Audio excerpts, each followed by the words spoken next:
All right, we're rolling. What is up? My name is Justin. I got my mushroom coffee. I'm gonna try to finish this video before I can finish this cup. But it is in response to a couple of messages that you folks have sent me through email, through Instagram DM, literally two with the same vein of question came in today, and I wanted to make a quick video that's kind of a little off the cuff.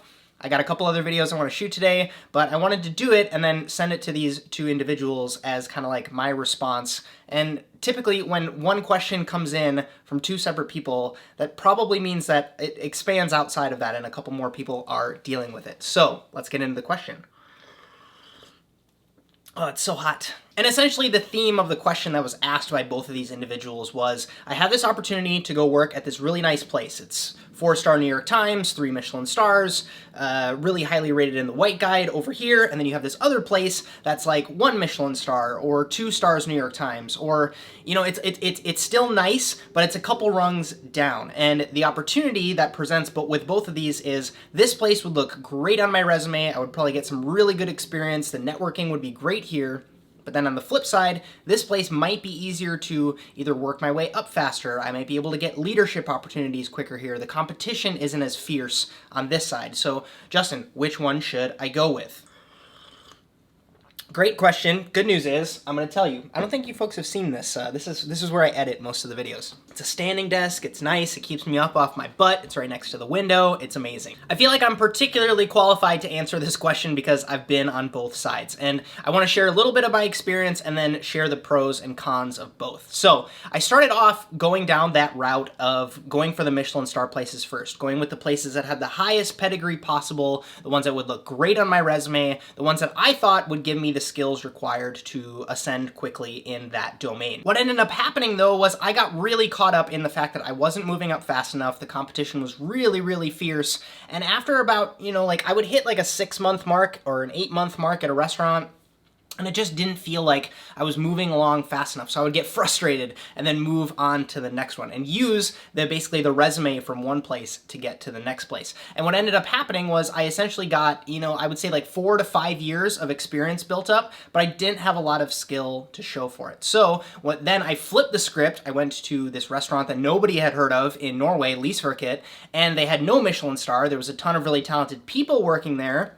But it was kind of this perfect storm of being able to get on the ground floor of a place, work with a bunch of talented people in a really small team with a really ambitious goal, and then my progress kind of skyrocketed. So I used basically all these reference points that I had, because, you know, the chef also worked at Per Se, so he could tell me, hey, I want you to make potato puree, or I want you to make horseradish creme fraiche, and I knew exactly those kinds of things that he was talking about because I had seen them before in some of these other places. That being said though, now I basically have this weird cocktail Frankenstein of a resume where I have these amazing names on my resume that I didn't really get that many skills from because I was too impatient or not skilled enough or whatever excuse you want to make up. And then I also have all these skills from this no-name place that nobody kind of knows about, and then that kind of fuses itself together in what I'm able to present myself with at the table. So how does this apply to someone like you? Well, you can go about it in a couple of different ways. You can do what I did, essentially get the resume if you have the opportunity now, and then use that to leverage and get these other opportunities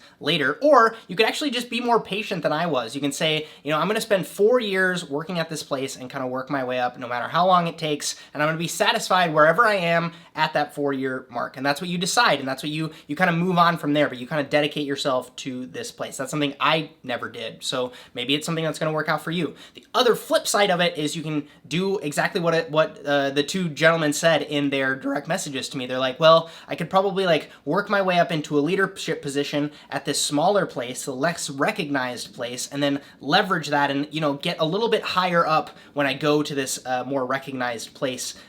Whether it's, you know, instead of starting off as a commis or chef de partie, you get hired as a sous chef. It doesn't often happen, but if you were running the show at a 2-star place, it's not that out of the ordinary to get hired as a sous chef at a 3 Michelin star place, if that makes sense.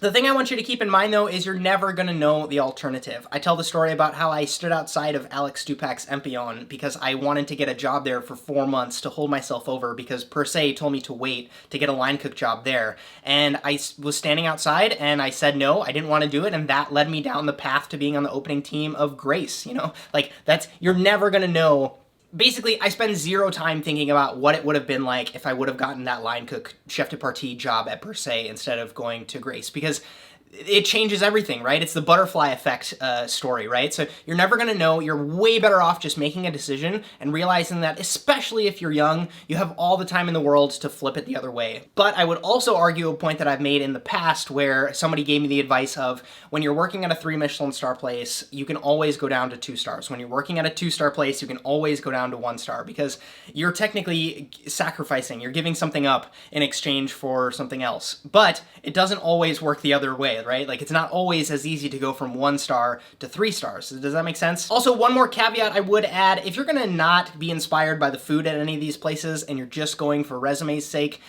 I find it really hard to believe that you're gonna wanna continue down that road, because when you're trudging through the mud, if you had a really bad day, you screwed up, something happened, you got screamed at, a guest sent something back, it's gonna be really difficult to come back the next day with a smile on your face if you aren't passionate about the food that the restaurant is creating. So also try to think about factoring that into it. If you can have like this deeper underlying reason why you're at this place, that will kind of get you past some of these moments, because you're gonna have them. This is a very intense work environment. It's a very intense spot. There's lots, like I said, it's very competitive, and you're gonna have to kind of overcome those obstacles if you wanna be successful and leave that place better than when you started. So hopefully that weird mixture of advice and my own personal stories, plus a couple of like facts that I just know from working in these places, will help you make a more informed decision. I know that I can't make it for you. I can only kind of give you, like most of you are asking, you're not asking me to make the decision for you. You're just asking for some advice. Those are kind of like my big takeaway principles, is like, one, you're never gonna know the alternative. You need to just make a decision, commit, and then go for it. Give it your all. Don't kind of like leave a couple of your eggs in this basket. Just put all your eggs in this basket, commit. This is the decision that I've made and I'm gonna move forward with it. And then maybe commit an amount of time. You say, after 12 months, I'm gonna reevaluate, see where I'm at. Also think about the fact that if you choose the higher place, you can always go back. If you have the opportunity at this nicer place, you can always go and work at this other place, provided there's availability. I'm not saying that you're some hotshot who can get a job wherever you want, but it's a little bit easier if you just say that you are coming from Le Bernardin to go work at Contra. Do you know what I mean? And then I think the last little takeaway for you would probably be something along the lines of, think about your career as a whole, right? This one decision feels monumental, it feels really, really huge and impactful, but in reality, it's gonna be a blip on your resume, and then they're gonna weigh that against the skills that you currently have. So if you feel like this opportunity at the more esteemed profiled place will open doors down the line for you to get skills at other places, then you totally need to do that. But on the flip side, don't be the person who has a ton of places on their resume but no skills to back them up. Of course, there's so much more I could go into deeper on this. It's just a quick video that I wanted to make for 2 individuals. Those are like my favorite pieces of content to make, where it's like, I know exactly there's at least an audience of 1 that's gonna love this kind of advice. I also love the fact that one of the messages that one of these guys sent me said, literally no one can help me on this. And that's part of the reason why I put out the content that I do, because I've been in your shoes. I know what it feels like to have 2 of these opportunities. You're at a crossroads and there's no one to ask. There's no one who has any sort of context to what you're dealing with. So in any way that I can help, I'm super happy to do so. If you've got some questions that you want to ask to me, I've got a post on my community tab on YouTube right now where I'm taking questions for January's Ask Me Anything. I think I'm going to call it Ask JK. I think that's a good hashtag to use, whether it's I expand it onto Twitter or I start to use Instagram in some way, shape, or form. But I think Ask JK is what it's going to be going forward. And I'm going to answer as many of those questions as I can in a video coming up in the next couple of weeks. As a shout out to the 2 people that this video is intentionally made for, thank you so much for your attention and your support and everything that you do to consume my stuff. Give me some love. I really appreciate it. And this is to kind of give back and say thank you. To everybody else watching, thank you as well. My name is, of course, Justin Khanna, and I hope you have a good one.